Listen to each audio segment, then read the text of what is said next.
Hey guys, how are you? What's up? How have you been? Welcome back. It's me, Hebot, and today I have another forward slash unboxing review of the brand new line that came pretty much out of nowhere, unexpectedly, from Bandai named Gundam Universe. And as you see in front of me, I'm going to review the first out of three from the first wave. And this is the Unicorn Gundam. Now, I want to be clear that a good figure is a good figure, but I'm not really a big Gundam follower or advocate. I don't really know much about the animated series. Other than I watched it when I was very little and younger, and when I had my son, my firstborn son, or my rather, my firstborn son. Sorry, shout outs to him. I started to pick up the what you call it, the model kits that they were offering at the time, and I would sit down and try to build it with him, and he really enjoyed them and really liked them a lot. I guess he liked the robots the way they looked at the time because he was still pretty fairly young. He was about 4 or 5 years old, and I had to be careful because obviously they were parts that removed, and it was very dangerous if he played around with it and might have swallowed it. So I would glue a lot of the parts and just give myself enough leeway where I can move it and have the articulation without having falling parts or take out like the weapons or whatnot. So this for me is kind of a breath of fresh air because for a long time I've always kind of wanted to get back in to getting a collection of robots that I like or enjoy, and I always felt that Gundam robots from their universe are very cool looking because they have a very stylized look to them. Not only robotic, but they look like robot samurais. On top of that, because they fight with their laser beams and obviously their proton rifles and things of that nature. And I want to be clear: the franchise of Gundam began back, I believe, in April of 1979 with Mobile Suit Gundam, which was the first real TV series that defined the real robots mecha animated anime genre. And it was featuring giant robots, like I said already, called the Mobile Suits, in a militaristic setting, meaning in a military setting. Militaristic is very hard to pronounce, sorry, with my tongue twisting. But just so you give you an idea of how long it's been around, I was 4 years old in 1979. And, like I said, I've always liked things like Voltron, Neo Evangelion, obviously Robotech, and things of that nature. So when I found out just really like about 2 weeks ago, I think, that Bandai was bringing this line out, which I guess been announced for some time because a lot of people that I've seen that started to review these were anticipating it and saying they were waiting for a while and they were excited. I thought it was cool because not only are they more in a figurized style of form, they're more like action figures in the 6-inch scale, which is one of the nicest scale to really collect any type of figure. They also come pretty decently loaded with accessories and pretty decently articulated and painted. Yes, granted, they look cleaned up, but they don't have like that weathering army style look. But nonetheless, they look really nice and will display, I think, very elegantly and quite nicely in your display, especially if you make a whole, proprietary display dedicated simply and only to Gundam. And these I found, to be completely honest, and a lot of you may not believe me, I found them in one of my local GameStops. And I found them because I was looking them up through their figure, category where you have collectibles, and they popped up and they were saying they were available right now in certain stores. So one of the stores I checked that was close to me actually had all three. So I called them. They said yes. They confirmed. They held them for me. Really, really cool.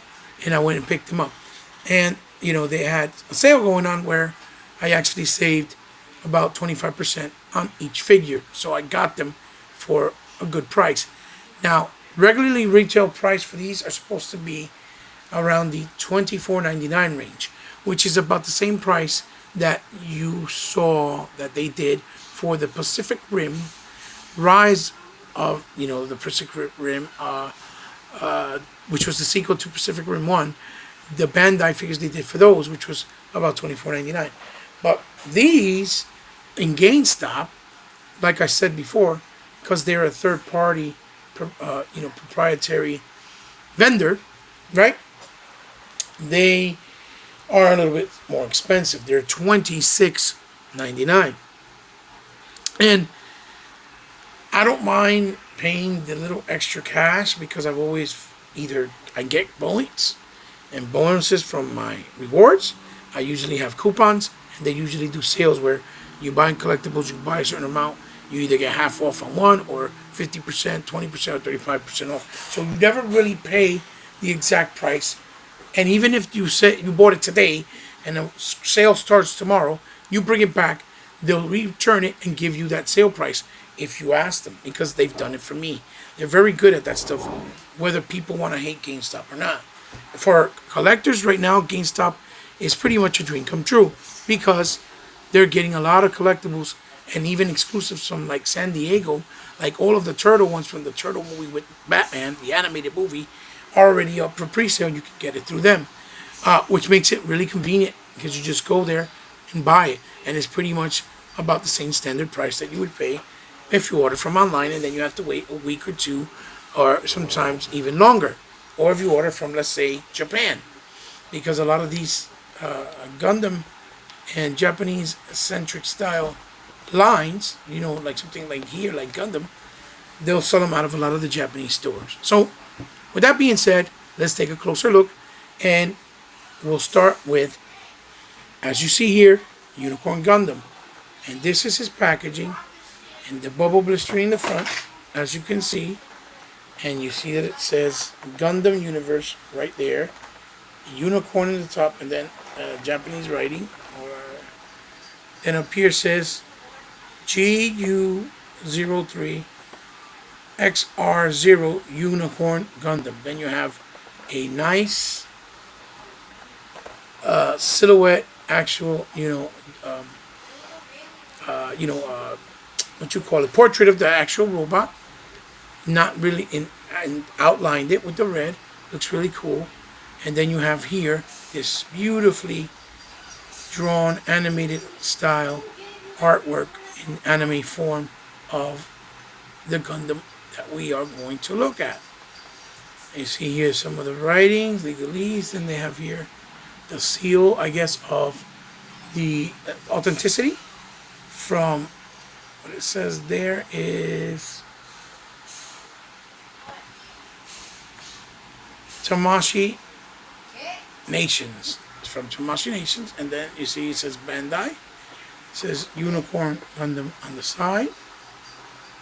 And on the other side, we have a nice other awesome display and picture of the actual toy.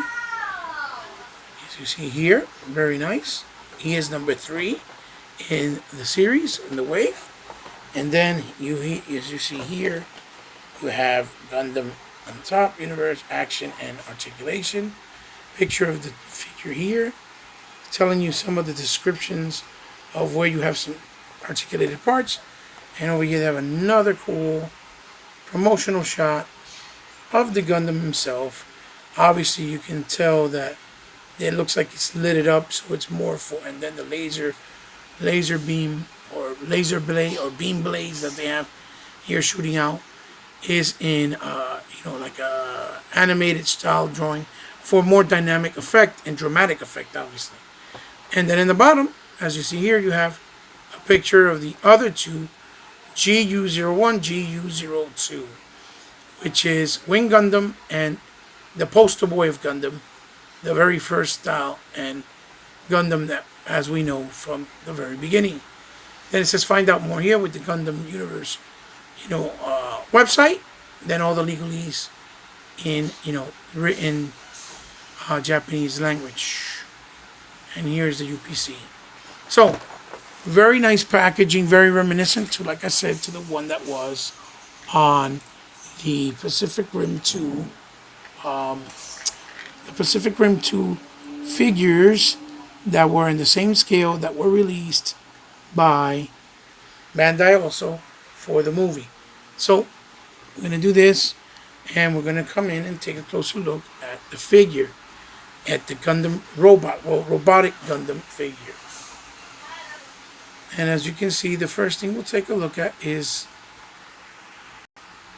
at the face sculpt, which looks really, really nice, really nicely painted, with the metallic gold on top, the top pointed of green, like a very nice green.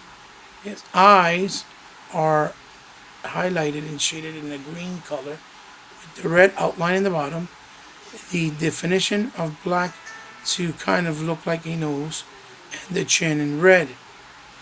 Now the red looks like it could have been maybe hit maybe a little bit more to make it a deeper red, and because it looks like it's painted on top of the white plastic, but nonetheless it looks really nice all around altogether. And as you can see here, it comes with a nice amount of accessories. So we're going to remove this here really fast and take a look at the accessories, or at the figure first with the accessories after. And I'll even pull these out because these are accessories as well, and look at the figure. And then so as you see here, let me put this back on. This is his back piece that he has. He is really nice white plastic, and the articulation, as you can see, this is the midsection, the groin area. What would be the groin area on a regular figure, right? And he has these tabs that it's like indicative of like a robotic skirt to give him the movement and the detail that he has of all the robotic panel parts. You got these big protruding parts here, very nicely detailed.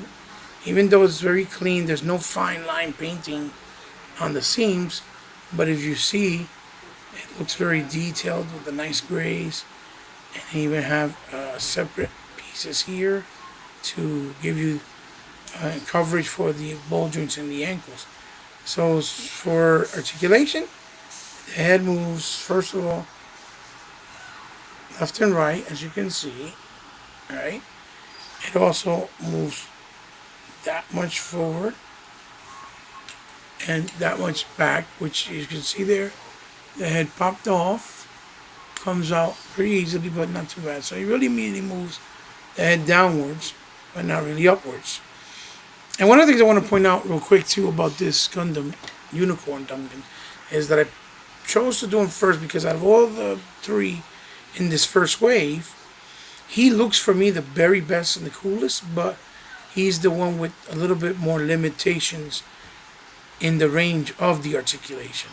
I guess because maybe the way he's sculpted, or I guess because of the parts themselves that are so big and probably get in the way, so it creates hindrance. These pads right here are in a hinge to give you movement on both sides, so that you can move the arms up, and the arms are on a ball joint. There is a butterfly right there. It moves 180 degrees. It has a single joint that moves a little more than 90 on the elbow, an elbow joint. Then of course it has a ball on the hand, which pretty much goes in up, down, left, right, with the way of range of movement. Then he has a really forward crunch that way, and forward crunch back. Not so. You can hear, you can see how he stands straight, how much he is there. And then when you push up, oh boy, you gotta be careful with the head. He goes back just that much, which is not as much. And again, it comes because here in the back, you have to tap this piece here. That's an extra piece that's part of his suit, and you have to tab it in like so. And as you can see, he has like the, what would be the, blow, like a bunch of the engines blowing out fire when it flies. You can see the back. It's like a backpack looking thing with nice red and navy blue. And it has these hinges here, these ball hinges, or not, they're not ball hinges. They swivel forward and backwards like this. And that's to give you the illusion where he's hosting his beam blades, where you can move them left and up and forward and backwards. And as far as his waist, he can move ever so slightly left and right. Not too much. The other ones, they move a lot better, but he really can't. So in that sense, he's very limited. Then you have these panels here that move like this, either open or you can close them, the front. And the ones on the side, you can push them out like this, like so, as you can see. They go pegged in right there. You can push them in. And it's basically flaps, so when you move the legs, it doesn't get in the way. They flap down, they flap up. So I leave it up like that, like he's in action battle mode. Now, as far as the legs goes, they can do a split. Not that they're humans, but it's just showing you the range of movement you have on the legs, which is pretty good. Pretty damn good. You have a swivel on the top there.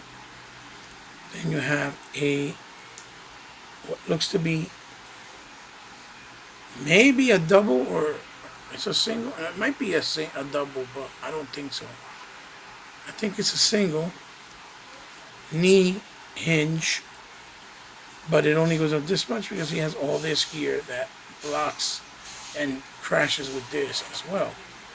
And then you see that you have, oh, this keeps popping out. I'm gonna have to put some glue on this so it doesn't keep doing that. Then you see here in the ankles, you have the boots, which would be the ankle area, right? Which are the boots, and they're like in a navy blue with the white on top, and they pretty much move this way, they move that way up, and then they have actual left and right, and I believe they also pivot. They have little rockers. 1, 2, see? Which is very good when you want to stand them in a dynamic pose so that they don't fall and they have a good balance to them. And like I said, the design of the figure and the robot is absolutely beautiful. He looks really good. The material of the plastic feels like the way it feels with the actual model kits, even though they have 3 different types of model kits, 3 tiers. They have obviously the high res and the master master tier, and one more in the middle for from that goes from the lowest to the best, highest quality. And one starts, I think, at 4.5 inches. The other one is at 6 and 7, and the other one is, I believe, almost 8 and 12 inches or 10. But they get pricey, obviously, because they got to be imported as well. So you have to pay all that custom and import fees. So a line like this that's being distributed directly into the U.S. at a reasonable price, I think, is very good and fair and healthy. And you're getting a lot of nice bang for your buck. And this feels very solid. The resistance of the joints, of the articulations feel very tight, or not overly tight, but tight enough where feel the fear that you're going to start getting loosage, at least not no time soon. And in here, I want to point out that he came with he came also here inside.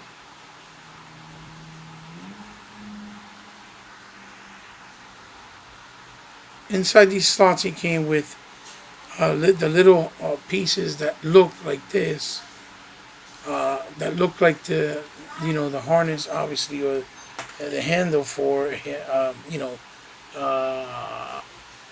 the the beam blades, the beam swords, and you just put them all in here like so.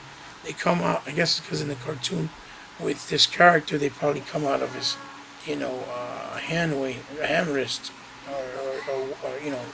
or shin and his arm. I guess. I'm not sure because, again, like I said, I'm not very Gundam anime savvy. I don't really watch the stuff. I haven't in many years, and it's been evolving for years with many different TV series and shows and mangas and maybe even comics in America. And of course, if I'm wrong, please correct me for you Gundam purists and enthusiasts. I do not mean to disrespect. I just really appreciate the quality and the good nature of what these action figure line are delivering with the robots from the Gundam Universe. And so like I said, yeah, it's like a storage. But then when you pull them out, you can make and give the illusion, obviously, right, of, again, let me stand them here real quick so that you guys can see. It comes with two of these real quick. You look at the accessories. Come with two of these really fast.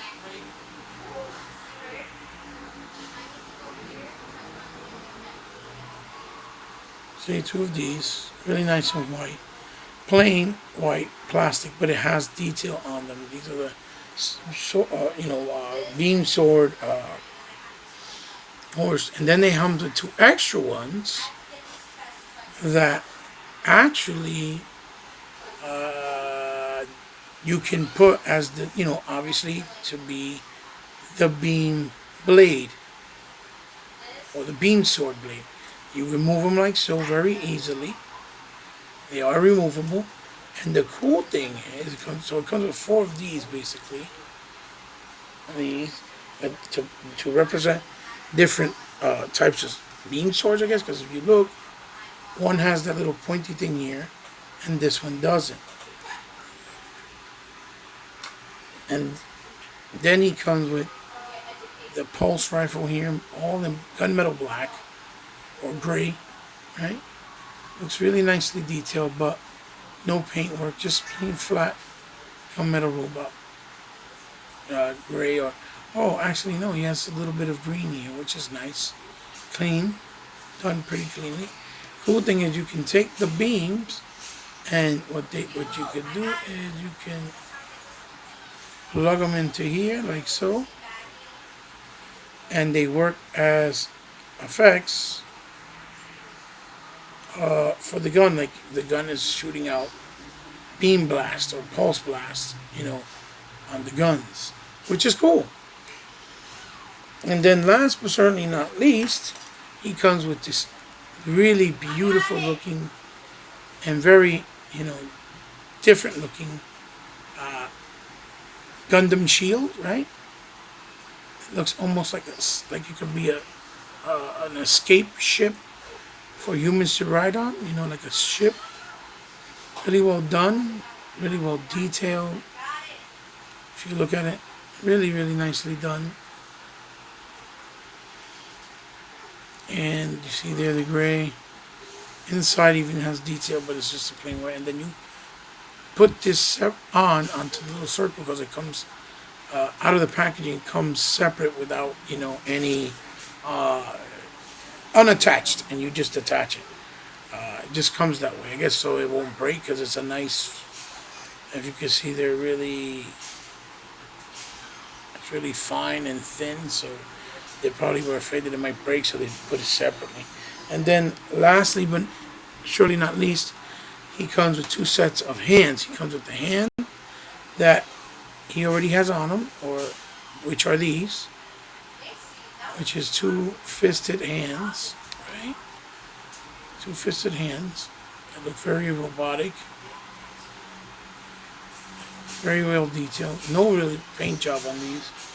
And then the ones that he has that I actually swapped out, which is to hold his, obviously his gun or his pulse rifle, right, with the trigger finger, as you see there, and then one that looks like he's holding a grip to hold one of the beam blades.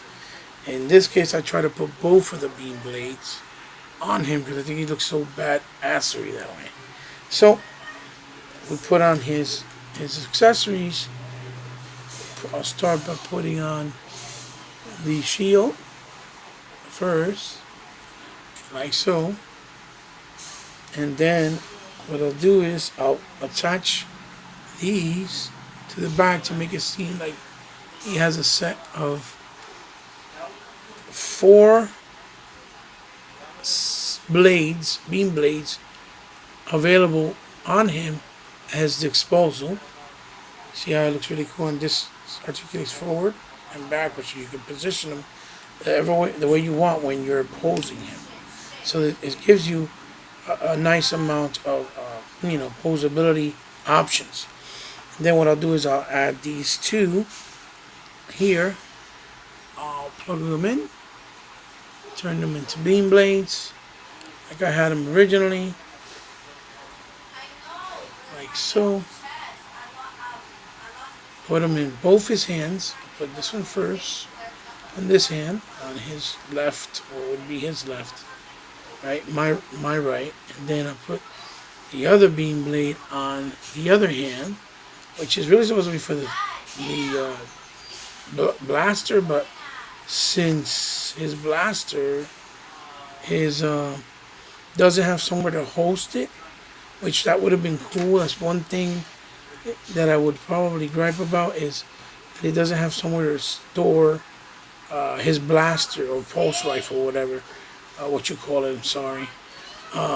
So since he doesn't have that, what I'll do is I'll take this pulse rifle, and since it has that little compartment where you put the host, the harness for the beam blade, or the hilt, if you will, I'll just put this in here to hold, to give him that effect like he has it on the side of his arm.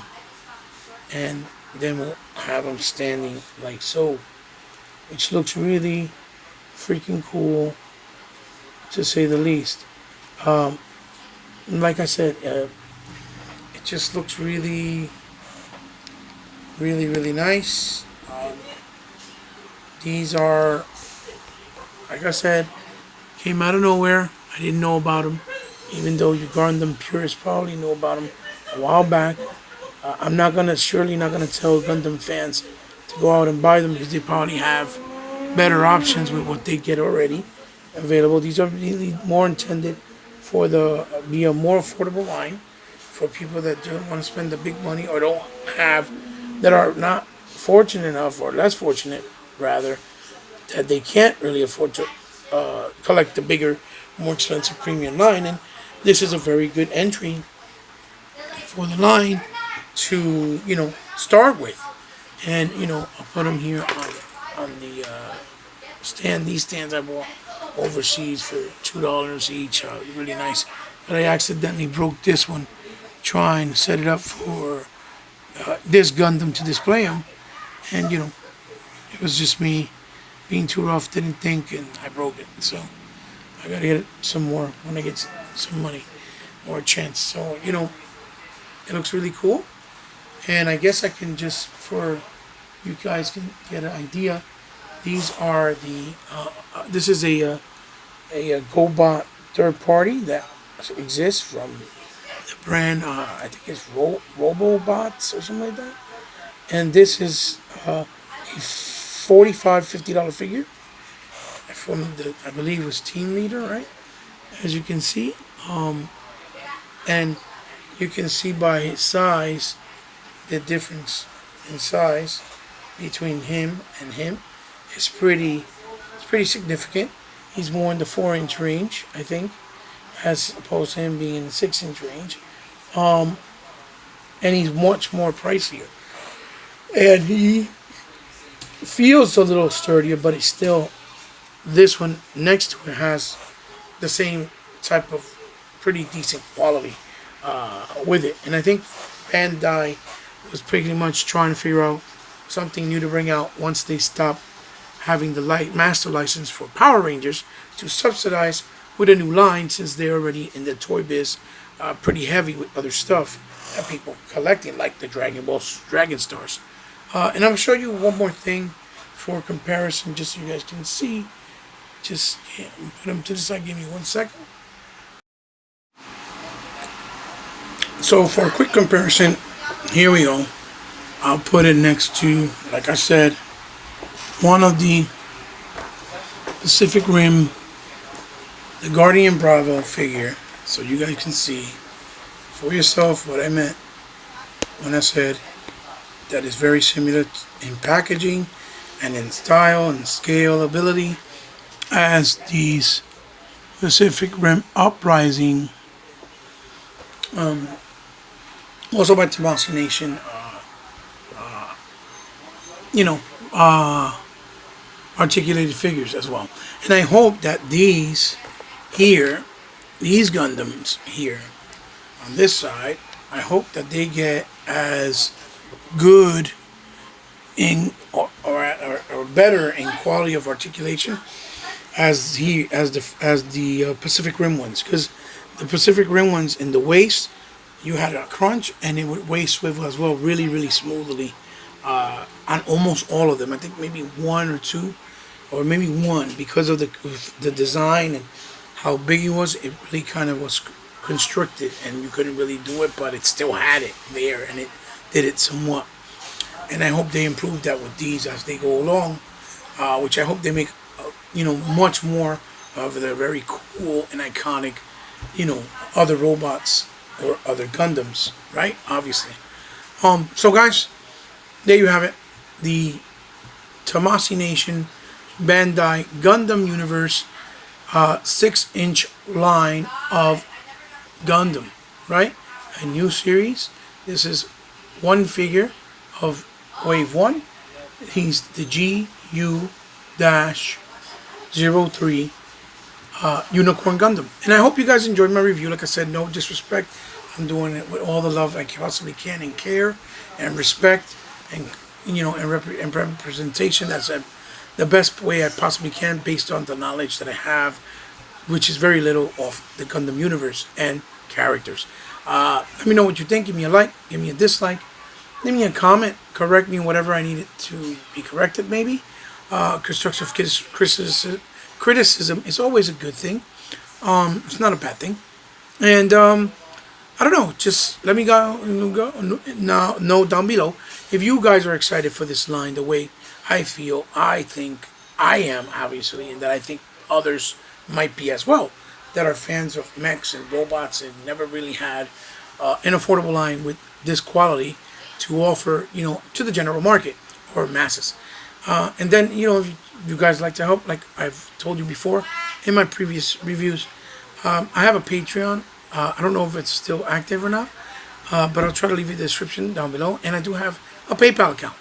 And if you guys like what I do, whether it's video game related, toy video game related, pop culture video game related, anime related, or just, video games in general, and want to see me do more and have better content or more content or better quality, like lighting or camera, please, if you feel that you want to help with the kindness of your heart, feel free.